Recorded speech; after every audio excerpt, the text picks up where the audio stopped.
কিছু কিছু ব্যাপার আছে যেগুলোতে রোজা ভাঙে না, সংশয় তৈরি হয়, কনফিউশন তৈরি হয় যে আসলে কি রোজাটা ভাঙলো কিনা। সেগুলো কি?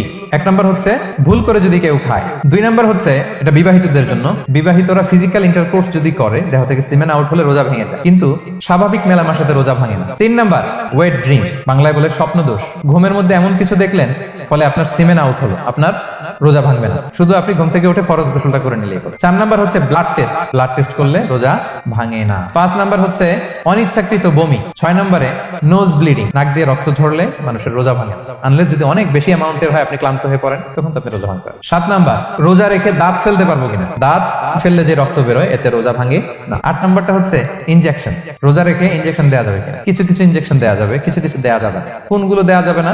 এনার্জেটিক ইনজেকশন দেওয়া যাবে না, যে ইনজেকশনে ফুড সাপ্লিমেন্টারি আছে, যেটার মধ্যে নিউট্রিশন ভ্যালু আছে, এই ইনজেকশন গুলো দেওয়া যাবে না। কিন্তু পেইন কিলার যে ইনজেকশন গুলো আছে এটা দিতে পারবেন। অ্যান্টিবায়োটিক ইনজেকশন দিতে পারবেন, অ্যানেস্থেটিক ইনজেকশন দিতে পারবেন, এই জাতীয় মেডিকেশন ইনজেকশন গুলো দিতে পারবেন। নয় নম্বরে কিছু কমন ব্যাপার আছে, এর মধ্যে এক নম্বর হচ্ছে টুথপেস্ট। রোজা রেখে টুথপেস্ট দিয়ে ব্রাশ করা যাবে কিনা? যাবে, কিন্তু না করাই ভালো।